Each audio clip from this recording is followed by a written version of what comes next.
맛조개 안녕하세요, 맛조개입니다. 오늘 이야기할 주제는 바이든 vs 마이크 펜스입니다. 트럼프가 아니라 마이크 펜스? 네, 마이크 펜스입니다. 일단 이야기에 들어가기 전에 펜스는 트럼프를 배신했다 라는 이야기가 많이 나왔죠. 그 이유 중 하나는 1월 6일 상하원 합동회의에서 펜스가 부정선거 지역을 거부하려면 23일까지 미리 말을 해야 한다. 하지만 펜스는 하지 않았다 였습니다.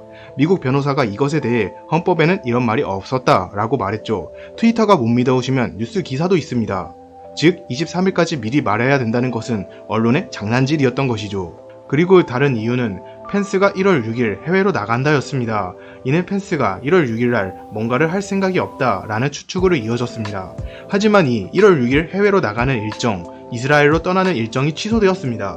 사실 펜스가 정말로 1월 6일 트럼프를 지지하는지는 확실하지 않지만 배신한다는 이유들이 전부 반박당하고 있는 건 사실입니다. 그리고 오늘 주제인 바이든 vs 펜스로 들어가 보겠습니다. 왜 펜스야? 바이든이 트럼프가 부정선거로 저렇게 인수를 질질 끌면 안 된다면서 꾸준하게 주장하는 것이 있었습니다. 바로 코로나, 우한 폐렴 정책이죠. 바이든 정부와 트럼프 정부의 우한 폐렴 정책은 상당히 차이가 납니다. 바이든 캠프 사람들은 마스크를 꼭 잘 쓰고 다니는가 하면 트럼프 캠프 사람들은 마스크를 잘 안 쓰고 다니죠. 일단 펜스의 트위터입니다. 오퍼레이션 워프 스피드. 지금 트럼프 정부가 진행하고 있는 우한 폐렴에 대한 정책입니다. 이건 코로나 팬데믹 사태가 터진 이후에 트럼프 정부가 계속 개발해왔던 백신을 더 빠르게 사용 가능하게 하는 정책입니다. 간단히 설명해 보겠습니다. 이 오퍼레이션 워프 스피드는 PPP라는 민간 협력 사업입니다. 민은 민간, 즉 기업을 의미하고 관은 정부 기관을 의미합니다. 즉 정부와 기업이 함께하는 정책이죠. 백신 개발은 몇 년이 걸리는 사업입니다. 여기서 정부의 엄격한 통제로 수개월 안에 끝내는 정책이 바로 오퍼레이션 워프 스피드입니다. 여기서 백신이 수년이 걸리는 이유가 인가 문제죠. 인가는 FDA에서 하고 이 부분에서 타협하지 않겠다고 트럼프 정부는 말하고 있습니다. 그럼 어떻게 빠르게 하는데? 미국 정부가 백신 개발 기업에 선행 투자를 합니다. 개발에 필요한 돈을 정부가 냅니다. 인가 전에 완성한 백신을 제조합니다. 백신 개발에는 3번의 임상시험을 진행하죠. 여기서 3번의 임상시험이 통과해도 백신으로 인가될지 안 될지가 부정확합니다. 그리고 인가되어야만 백신 제조가 시작되는데 하지만 백신 인가 전에 제조를 시작해도 된다고 허락한 게 이 오퍼레이션 워프 스피드입니다. 여기서 만약 인가가 잘 되면 이 백신을 사용하면 되지만 인가가 되지 않을 경우 이 백신은 전부 버려지고 허공에 돈을 뿌리게 됩니다. 이 허공에 뿌리는 돈을 정부가 투자해준다는 것이죠.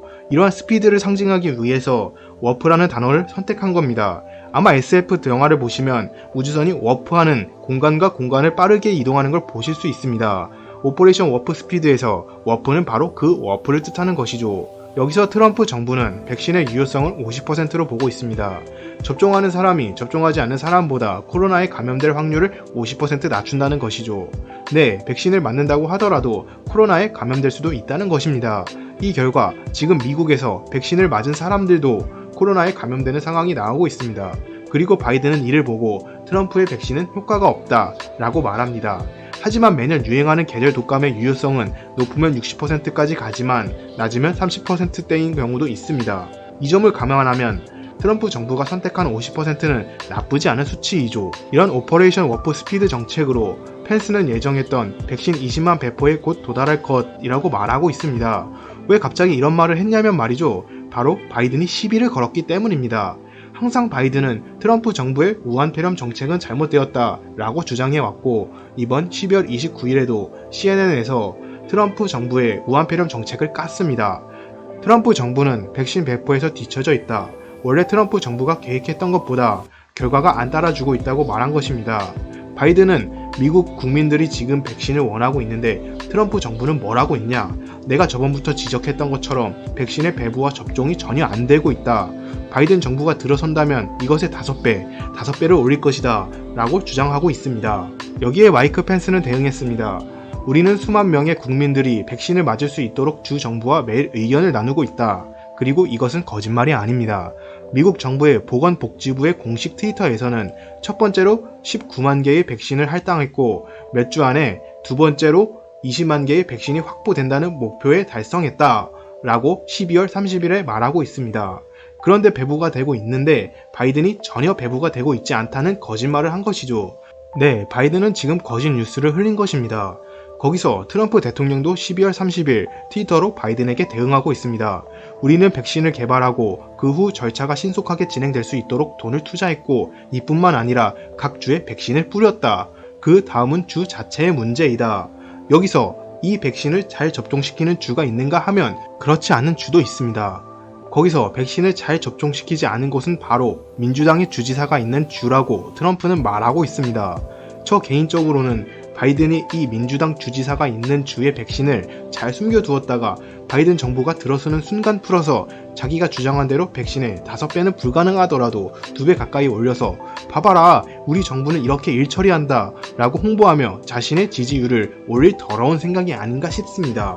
부정선거로 대통령이 되었다는 이미지를 우한 폐렴을 이용하여 숨길 생각이 아닐까 하는 것이죠.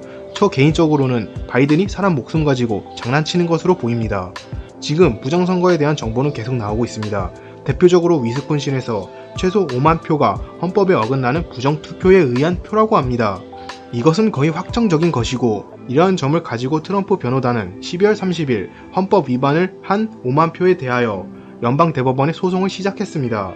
미국 국민들은 지금 와서 연방대법원에 소송을 걸어서 어떻게 되겠냐?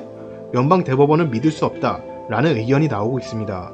여기서 제나 앨리스 변호사는 뉴스맥스에서 이번에 혹은 연방대법원이 소송에서 소송 절차 자체를 거절하는 일이 발생한다면 이건 연방대법원이 미국의 헌법을 지키는 의무를 버린 것이라고 확실하게 말했습니다. 연방대법원이 텍사스주의 소송처럼 아예 무시할 수도 있겠지만 저는 연방대법원은 당연히 이 소송을 받을 거라고 생각합니다. 하지만 문제는 1월 6일 전에 받냐 안 받냐겠죠. 만약 1월 6일에 대통령이 바이든으로 확정된다면 이 소송의 결과는 뻔하겠죠. 이 밖에 이 소송의 의미를 더 찾아본다면 펜스 부통령이 1월 6일 상하원 합동회의에서 선거 결과를 부정할 경우에 왜 거부했냐에 대한 명분을 주기 위함도 있다고 생각이 듭니다. 이제 조금만 더 지나면 바이든이 대통령이 되는지 트럼프가 대통령이 되는지 정해지겠네요. 이상 맛쪽이었습니다. 오늘은 2020년 마지막 날입니다. 2020년 우한 폐렴으로 많은 분들이 힘드셨을 거라 생각이 듭니다. 모두들 고생하셨습니다. 2021년은 이 더러운 우한 폐렴이 끝나고 모두들 행복한 일만 가득하길 바라면서 이번 영상을 마치겠습니다. 새해 복 많이 받으세요.